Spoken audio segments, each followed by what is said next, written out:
Hello hello, नमस्कार आदाब, क्या हाल चाल मेरे प्यारे बच्चों। आप सभी का स्वागत है एक नए वीडियो में। आप सभी देख रहे हैं अपना प्यारा सा YouTube channel Thakur sir academy. मैं आपके सामने हाजिर हूँ बीएससी सेमेस्टर 1 वाले बच्चों के लिए, और जो बीए वाले बच्चे इनका मैथमेटिक्स है उन सभी के लिए,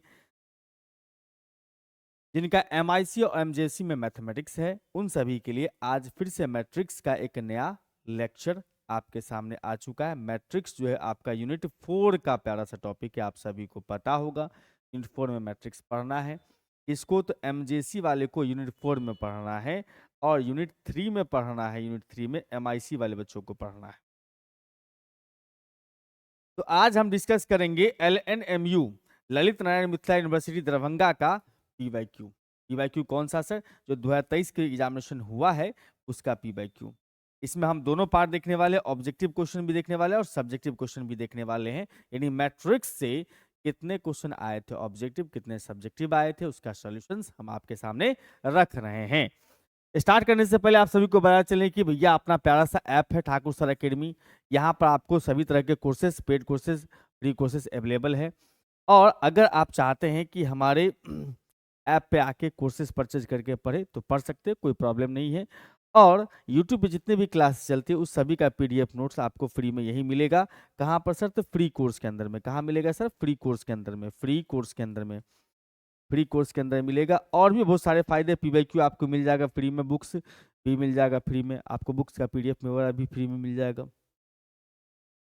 तो सबसे पहला ऑब्जेक्टिव क्वेश्चन पूछा गया था इसमें कि if A is a square matrix of order n such that, यानी एंड ऑर्डर एन का है इस प्रकार से कि ए बी बराबर बी ए बराबर में आई हो, then B is known as, B को हम ए इनवर्स कहते हैं। सिंपल डिफिनीशन होता है मेरे भाई, डिफिनीशन ही होता है ना कि ए बी बराबर में, ए बी बराबर बी ए बराबर में आई अगर बनता होगा, इन दैट केस हम बोलेंगे बी बराबर ए इनवर्स। ये तो प्यारा सा डिफिनीशन ही है।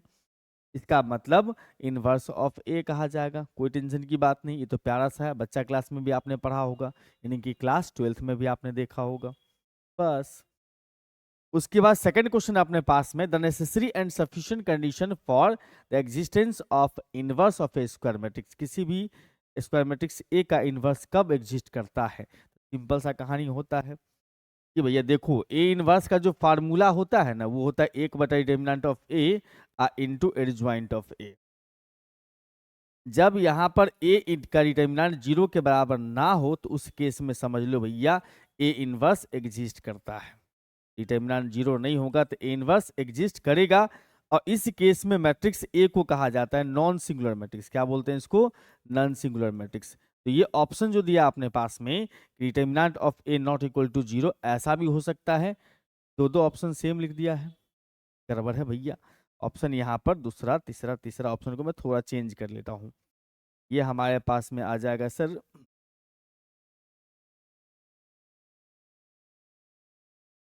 Determinant 0 not equal to 0 equal to कुछ और लिख लेते हैं 1। और क्या, डिटर्मिनेंट का वैल्यू 1 के बराबर हो। इस केस में इनवर्स एग्जिस्ट करेगा, लेकिन कहता है सिर्फ और सिर्फ एक कंडीशन बताओ जो ये है। ठीक है, हाँ। अगर ऐसा एग्जामिनेशन में अगर है, मान लो ऐसा केस लिखा हुआ एग्जामिनेशन में, तो आप दोनों में से कोई भी टिक आउट कर दोगे तो सही माना जाएगा, दोनों भी टिक कर दोगे तो चलेगा। ठीक है, हाँ। अब कहता है सब्जेक्टिव क्वेश्चन में वेरीफाई करना है सर कि ये मैट्रिक्स जो आपको दिख रहा है ये ऑर्थोगोनल मैट्रिक्स है। ऑर्थोगोनल मैट्रिक्स किसको बोलते हैं सर? जब किसी मैट्रिक्स के ट्रांसपोज को उसी मैट्रिक्स से मल्टीप्लाई करते हैं, आइडेंटिटी मैट्रिक्स आ जाता है, तो उस केस में ऑर्थोगोनल मैट्रिक्स कहा जाता है। हम क्या करेंगे सर, इस मैट्रिक्स का नाम रख लेंगे ए। ए बराबर हमने रख लिया सर 1/3, और इसके एलिमेंट्स है 1 2 2 2 1 -2 -2 2 -1। यहां से ए का ट्रांसपोज कर लोगे तो हमारे पास आएगा 1/3, और उसके बाद रो को कॉलम में लिखना शुरू कर दीजिएगा। यहाँ पे आ जाओ 2 1 और -2 है, -2 2 और -1 है। अब यहाँ पर क्या करना है, हमें ए ट्रांसपोज इंटू में ए निकालना है। ए ट्रांसपोज इंटू ए निकाल के देखना है। अगर ये आइडेंटिटी मैट्रिक्स हो गया तो काम हो गया, कुछ भी नहीं करने की आवश्यकता है। डैश भी लिख सकते हो, टी भी लिख सकते हो। ठीक है, ए मैट्रिक्स का ट्रांसपोज यहां पर लिखो 1/3 इंटू में 1 2 2 उसके बाद 2 1 माइनस में 2 -2 2 और -1 है, इंटू 1/3 इंटू में 1/3 इंटू में 1 2 2, उसके बाद 2 1 -2 2 और -1। अब जो है इसको मल्टीप्लाई करिएगा, 1/3 इंटू 1/3 1/9, यहाँ लिख लो, कोई प्रॉब्लम नहीं है। मल्टीप्लाई कैसे करते हैं सर? रो का कॉलम से मल्टीप्लाई करते हैं, इस रो का इस कॉलम से मल्टीप्लाई करते हैं। हमारे पास एकम 1 आ गया, 2 दूना 4 आ गया भैया, उसके बाद जो है सो माइनस माइनस प्लस 4 हो गया। उसके आ जाओगे तो अपने पास 2 आ जाएगा, फिर 2 दूना 2 एकम 2 आ जाएगा, फिर माइनस में 4 आ गया। फिर लगाओगे इसका 1 से 2 का तो 2, फिर 2 का -2 से तो -4, और उसके बाद फिर माइनस माइनस प्लस 2। लिखना पूरा है आपको, भले ही काम अपना चल जाए, अंदाजो काम चल जाएगा भैया कि देखो कि आपने जो है लाना है आइडेंटिटी मैट्रिक्स, यहाँ पर 9 है, इसका मतलब यहाँ 9 आएगा, बाकी सब 0 आ जाएगा, हमें पता है, बट आपको लिखना पूरा है। अगर पूरा मल्टीप्लिकेशन अच्छे से नहीं लिखेंगे तो नंबर वाह नहीं देगा, इस बात का पूरा ख्याल रखिएगा। और अगर हम बात करेंगे सर इसमें, इस रो को इस कॉलम से मल्टीप्लाई करोगे, आ जाएगा 2 + 2 -4, 2 + 2 माइनस का 4। फिर इस रो को इस कॉलम से मल्टीप्लाई करेंगे तो 4 प्लस में 1 माइनस प्लस में 4। फिर इस रो को इस कॉलम से मल्टीप्लाई कर देंगे 4 और फिर -2 और फिर प्लस में 2। एक मिनट, इसका हम 2 दूना 4 कर दिए, -2 और -2 हो जाएगा, ये -2। ठीक है, अब चलेंगे हम लोग इस रो का इस कॉलम से मल्टीप्लाई करेंगे 2 -4 और प्लस में 2। इसके रो का इस कॉलम से लिखेंगे तो 4 लिखेंगे, माइनस में 2 लिखेंगे, उसके बाद फिर माइनस में 2 लिखेंगे। इसका 2 दूना 4, 2 दूना 4, उसके बाद सर यहाँ पर से प्लस का 1, ऐसा। अब थोड़ा सा इसको ढंग से लिखेंगे तो हमारे पास आएगा 1/9 इंटू में ये हो जाएगा 9, बाकी सारे नंबर्स 0 हो रहे हैं, 0 9 0 0 0 9 आ रहा है। इसका मतलब 9 यहाँ से बाहर कॉमन आ जाएगा, चाहे 1/9 से मल्टीप्लाई कर सकते हो, ये हो जाएगा अपने पास 1 0 0 0 1 0 0 0 1। यहाँ से कह सकते हैं सर कि 9 और 9 कैंसिल कर लिया। जी सर, कैंसिल करने के बाद आपके पास जो बच गया है वो आइडेंटिटी मैट्रिक्स बच गया। तो चूंकि ए ट्रांसपोज इंटू ए का मान आइडेंटिटी मैट्रिक्स हो रहा है, इसीलिए हम यहाँ से बोलेंगे A is an orthogonal matrix, orthogonal matrix. यही प्यारा सा कहानी है। तो कितना आसान क्वेश्चन सब एग्जामिनेशन में आता है, और आप लोग घबराते रहते हैं कि एग्जामिनेशन में भारी भारी क्वेश्चन आ जाएगा सर, क्या होगा क्या नहीं होगा। ऐसा कुछ भी नहीं होता है, आप लोग घबराइए मत, प्रेम से तैयारी कीजिए, आराम से अच्छे रिजल्ट आएंगे ही आएंगे। कहता है दूसरा क्वेश्चन में A B a non singular matrix, non singular square matrix, मतलब ए का डिटरमिनेंट 0 नहीं है।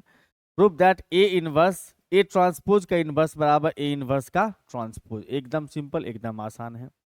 देखो, प्रूफ करने का इसमें दो तरीका होता है। एक तरीका तो अपने पास में भैया कि इसके प्रॉपर्टी से ही लगा दे इसको, एक होता है फार्मूला के थ्रू लगाएं। पहले प्रॉपर्टी से बात करते हैं। आपको जो पसंद हो उस मेथड से आप बनाइएगा, कोई आपत्ति नहीं, दोनों ही अच्छे मेथड हैं। पहला मेथड से इसको बता रहा हूं भाई। पहला मेथड से क्या चलना है भाई, तो ये अपने पास में जो डिफिनीशन होता है कि ए कोई भी नॉन सिंगुलर मैट्रिक्स हो, सिंस यहाँ पर दिया हुआ A is non singular matrix, non singular matrix अगर ए होता है तो उस केस में हमने पढ़ा है कि भैया डिफिनीशन होता है प्यारा सा कि ए इनवर्स इंटू ए या फिर ए इंटू ए इनवर्स बराबर आइडेंटिटी मैट्रिक्स होता है। ठीक है, ये प्रॉपर्टी है, डिफिनीशन है। तो यहां से हम दोनों तरफ क्या करेंगे, ट्रांसपोज लगा देंगे, टेकिंग ट्रांसपोज। ट्रांसपोज जैसे ही करिएगा इसमें तो हम देखेंगे क्या कि भैया आ जाएगा यहाँ पर से ए इनवर्स इंटू ए का ट्रांसपोज, यहाँ ए इंटू ए इनवर्स का ट्रांसपोज और आइडेंटिटी मैट्रिक्स का ट्रांसपोज। और हमने पढ़ा है कि अगर ए इंटू बी का ट्रांसपोज होता है तो भैया B transpose into A transpose होता है। इसको बोलते हैं हम लोग रिवर्सल लॉ। मैट्रिक्स के अंदर में ये रिवर्सल लॉ होता है। बिल्कुल सर, इसका मतलब आप यहां से ये कह सकते हो कि ए ट्रांसपोज इस पर डाल के पहले लिखना है और उसके बाद ए इनवर्स का ए इनवर्स का ट्रांसपोज। उसके बाद अगर हम बात करेंगे तो हम ऐसा कह सकते हैं ए इनवर्स का ट्रांसपोज इंटू ए, और फिर बराबर आई का ट्रांसपोज आई ही रहेगा, उसमें कोई दिक्कत नहीं है, कोई आपत्ति नहीं है सर, कोई प्रॉब्लम नहीं है। अच्छा, अब यहाँ पर से कह सकते हो, यहाँ पर से कह सकते हो कि ये कंप्लीटली किसकी तरह दिखता है, ये सर इसके तरह दिखता है, ए इंटू बी बराबर बी इंटू ए बराबर आई की तरह दिखता है। इसकी तरह दिख रहा है, बिल्कुल दिख रहा है। और इसके तरह दिखने के वजह से आप कहते हो ना कि ए इनवर्स बराबर बी होता है। ए इनवर्स बराबर क्या होता है सर, बी होता है, ऑब्वियसली होता है। ए इनवर्स बराबर कितना होता है सर, बी होता है। अच्छा, इसका मतलब आप यहां से ये कह सकते हो कि ये ए अगर है तो ये क्या है, बी है। ये ए अगर है तो ये क्या है, बी है। इसका मतलब ये जो है इसका इनवर्स है। तो देयरफॉर आप यहां से कहोगे ए इनवर्स का ट्रांसपोज इज इनवर्स ऑफ किसका, ए ट्रांसपोज। इसी चीज को तो हम लिखते हैं ना ऐसे कि भैया ए ट्रांसपोज का इनवर्स बराबर में ए इनवर्स का ट्रांसपोज। ये हो गया प्यारा सा प्रूफ तैयार। ये पहला मेथड से हुआ जिसमें आपने डिफिनीशन के अकॉर्डिंग ही काम कर लिया। इसका दूसरा मेथड है, वो भी आपके सामने हम रख दे रहे हैं। दूसरा मेथड आपके सामने यहाँ पर है, मेथड 2।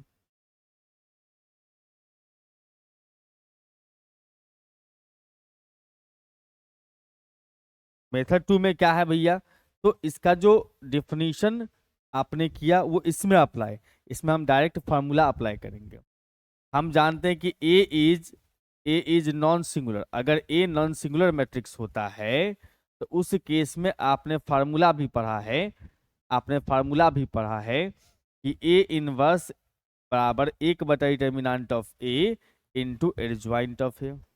होता है, बिल्कुल होता है। अब आपको निकालना है ए ट्रांसपोज का इनवर्स, मतलब इस ए के जगह पर अगर ए ट्रांसपोज हो जाए तो अपना काम बन सकता है, बिल्कुल बन सकता है। तो यहां पर हम क्या कर रहे हैं सर, रिप्लेस कर देते हैं, replacing A by A transpose. मतलब जहां पर आपको ए दिख रहा है वहां पर ए ट्रांसपोज लगा दो, कोई आपत्ति नहीं है। इसका मतलब यहां से हम कहेंगे दैट इंप्लाइज ए ट्रांसपोज का इनवर्स बराबर 1/a के ट्रांसपोज का determinant into adjoint of A का ट्रांसपोज। और आपने पढ़ा है कि ए का और ए के ट्रांसपोज का डिटर्मिनेंट ऑलवेज सेम होता है। और एडजॉइंट के अंदर में जो ए है उस ए ट्रांसपोज का एडजॉइंट जो होगा वो एडजॉइंट के ट्रांसपोज के बराबर होता है। यानी कि आप इसको लिखोगे 1/, determinant of A into adjoint of A का ट्रांसपोज, बिल्कुल। और तो साथ साथ में आपने ये भी पढ़ा होगा किसी नंबर से ए को मल्टीप्लाई किया, ट्रांसपोज किया, तो नंबर को फर्क नहीं पड़ता, ए ट्रांसपोज बचेगा। यानी कि आप कह सकते हो कि नंबर अगर अंदर है तो बाहर आ सकता है ट्रांसपोज के, और ट्रांसपोज के बाहर है तो अंदर भी भेज सकते हैं। डिटर्मिनेंट जो होता है ना, जस्ट लाइक एक नंबर होता है। डिटर्मिनेंट का मतलब हुआ क्या चीज सर, एक नंबर। नंबर है इसका मतलब हम इसको अंदर भेज सकते हैं। मतलब 1/, determinant of A into adjoint of A लिख सकते हैं, उसका ट्रांसपोज। हाँ सर, इसको मैंने अंदर भेज दिया ट्रांसपोज के अंदर। और ये फार्मूला हो गया ना मेरे भाई, ए इनवर्स का फार्मूला हो गया, तो ए इनवर्स का ट्रांसपोज। तो आपने यहाँ पर से स्टार्ट किया था ए ट्रांसपोज का इनवर्स बराबर हो गया ए इनवर्स का ट्रांसपोज। बढ़िया है। तो कुल मिलाकर के मिथिला यूनिवर्सिटी में, ललित नारायण मिथिला यूनिवर्सिटी LNMU के अंदर में 2023 में 2 क्वेश्चन मैट्रिक्स से ऑब्जेक्टिव आया था और 2 क्वेश्चन सब्जेक्टिव आया था। तो उम्मीद करता हूं कि आपको ये दोनों क्वेश्चन जो है, 2 क्वेश्चन ऑब्जेक्टिव था और 2 क्वेश्चन सब्जेक्टिव था, ये दोनों क्वेश्चन बहुत प्यारा लगा होगा और बहुत अच्छा लगा होगा। और इसी प्रकार से आप अपने एग्जामिनेशन का प्रिपरेशन कीजिए कि आपके इस तरह के क्वेश्चन आसानी से एग्जामिनेशन में बना सकें। तो इस लेक्चर में इतना ही रखेंगे, हम आपसे मुलाकात करेंगे नए लेक्चर में जिसमें डिस्कस कर रहे होंगे किसी और यूनिवर्सिटी का PYQ। तो आप सभी से रिक्वेस्ट है, अगर वीडियो पसंद आ रहा हो तो लाइक जरूर कर दीजिए, शेयर जरूर कर दीजिए अपने करीबी मित्रों के बीच में, और नए बच्चे जुड़ रहे तो चैनल को सब्सक्राइब करना ना भूलें। Thank you and bye bye.